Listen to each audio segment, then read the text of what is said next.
Hello, welcome back to Rev Endurance Sports. And I guess this is an ad hoc training for the rider I'm with. And we just came up with a steep little kicker. So apologize for the coughing. But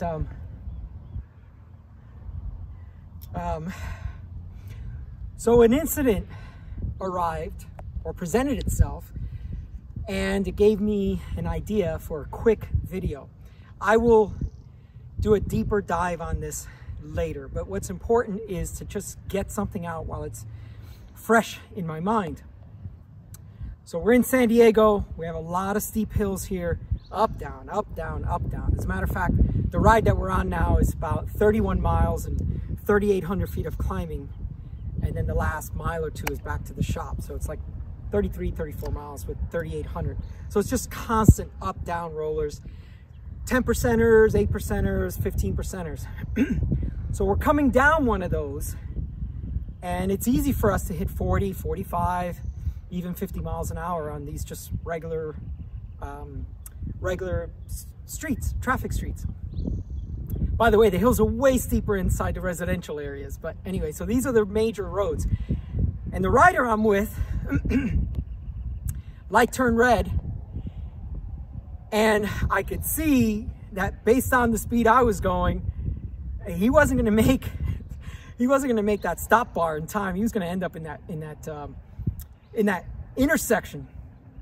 So I'm slowing my bike down, and oh, by the way, he's on my disc brake, Dura-Ace equipped everything, and I'm on my rim brake bike, and I'm stopping, and I have enough wherewithal to then coach him to a stop, because I mean, I think he's panicking now because he's about to float into the intersection. And then it occurred to me that maybe he's never had a panic braking class. So that's what I'm going to give you now, but it's very quick. Sorry for the long lead in, but I think the context is important. So, and it seemed like it had never been explained to him this way before. He says, oh yeah, wow, that makes sense. So let's just cover the basics. Your front brake is your most powerful brake. You must use it. Forget all the stuff you have been told about don't use your front brake or you're going to go over the handlebars. Please forget all of that. Your front brake is your most important brake, and it must be used. And it is 70% of your stopping power. So that's why you got to use it. Now, loose surface, wet roads, let's put those aside for now because that's a different braking technique. Dry roads and road, pavement, tarmac, not out in the dirt. Your front brake's your most powerful brake, and it must be used. Now, initially, you grab both brakes, front, rear, depending on where you are in the world. Grab both brakes, and what's going to happen is your bike was in motion, and you applied the brakes. So that bike is going to slow down, but you're still in motion. So, you know, we think about Newton's laws of, you know, body in motion tends to stay in motion unless acted upon by an equal or opposite force. Well, there is no equal opposite force. You're applying the brakes on the bike's going to go underneath you like this, you're going to go like that. So what you need to do is then become part of the bike, because the bike is what's slowing down because you've got the brakes on it. Scoot back on the bike.